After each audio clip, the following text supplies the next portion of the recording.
Hi friends, அனைவருக்கும் வணக்கம். சிறகடிக்க ஆசையில் அடுத்ததாக என்ன ஆக போகுது அப்படின்றத பார்க்கலாம். சேனலை சப்ஸ்கிரைப் பண்ணிக்கோங்க, பெல்லைக்கனை மறக்காமல் கிளிக் பண்ணிக்கோங்க. ஸோ இன்றைக்கி எபிசோட் செம்ம இன்ட்ரெஸ்டிங்காக கொண்டு போயிருந்தாங்க அப்படின்னு தான் சொல்லணும். முத்து மேலே தப்பு இல்லை அப்படின்னு தெரிஞ்சதுமே இன்ஸ்பெக்டர் வந்து முத்து வார்ன் பண்ணிட்டு அவர் ரிலீஸ் பண்ணிட்டாங்க.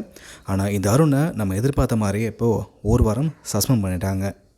இப்போ வீட்டுக்கு வந்த முத்துவும் மீனாவும் நடந்ததெல்லாம் சொல்கிறாங்க. அதுக்கப்புறம் முத்து வந்து பிரேக் ஒயரை கட் பண்ணணும் அப்படின்னா கண்டிப்பாக என் கார் சாவியெல்லாம் கட் பண்ண முடியாது. ஸோ இங்கேருந்து தான் யாரோ என் கார் சாவி எடுத்து கொடுத்துருக்காங்க அப்படின்னு சந்தேகமாக சொல்ல, இதில் ஹைலைட்டே இன்றைக்கி விஜயா பேசினது தான். என்ன தான் முத்து மேலே எனக்கு கோவம் இருந்தாலும் நான் பெற்ற பிள்ளைக்கு இப்போ நான் பண்ணணும் அப்படின்னு செம்ம சூப்பராக வந்து பேசி ஸ்கோர் பண்ணியிருந்தாங்க. ஒரு பக்கம் இந்த மனோஜையும் செம்மையாக கிண்டல் பண்ணியிருந்தாங்க.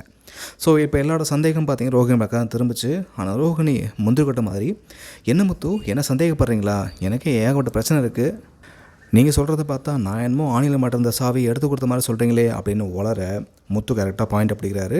இரு நான் சாவி ஆணியில் மாட்டேன்னு சொல்லவே இல்லையே, நீ எப்படி சொல்கிற அப்படின்னு கேட்க ஒரு செகண்ட் அப்படி ஜர்க் ஆகுது.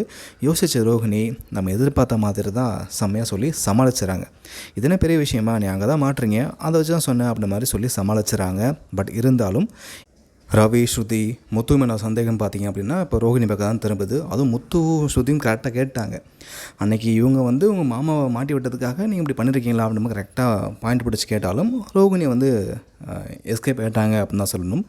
என்ன தான் ரோஹிணி இப்போ எந்த விஷயத்தில் மாட்டியிருந்தாலும், ஆனால் இப்போது சிட்டிக்கிட்ட ஒரு திருட்டு நகை வாங்குறாங்க இல்லையா, அந்த திருட்டு நகை மூலமாக செம்மையாக மாட்டி திரும்ப விஜயாகிட்ட அசிங்கப்பட தான் போகிறாங்க.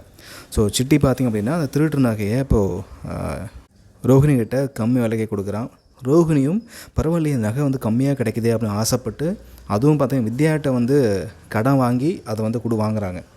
இப்போது அதை கொண்டு போய்ட்டு விஜயாட்ட கொடுக்க போகிறாங்க. விஜயம் பார்த்திங்கன்னா தான் ரோஹிணி மேலே கோவம் இருந்தாலும் நகை வருது அப்படின்னு ஆசைப்பட்டு அதை வாங்கி கழுத்தில் போட்டு போக தான் போகிறாங்க. அப்படி போகும்பொழுது அந்த நகைக்கு சொந்தக்காரன் பார்த்துட்டு விஜயாவை செம்மையாக கேட்க போகிறான். விஜயா அசிங்கப்படுறது மட்டும் இல்லாமல் இப்போ ரோஹிணியை வீட்டில் வந்து விளாச போகிறாங்க. ஏன்டி நீ வேலைக்கு போகிறேன்னு சொல்லிட்டு திருட்டுருக்கியா அப்படின்ற மாதிரி செம்மையாக வச்சு செய்ய போகிறாங்க ரோஹிணியை. ஸோ அப்படி இந்த பிரச்சனை பெருசாகும்பொழுது தான் அந்த நகை ஏது அப்படின்ற கேள்வி வரும். அப்படி கேள்வி வரும்பொழுது தான் சிட்டிக்கிட்டேருந்து ரோஹிணியை வாங்கியிருக்காங்க அப்படின்றதும் ஸோ முத்துக்கு சந்தேகம் அதிகமாகும். அப்போது இதெல்லாம் சேர்ந்து தான் அந்த வேலை பார்த்துருக்கு அப்படின்றத முத்து கன்ஃபார்ம் பண்ணுவார்.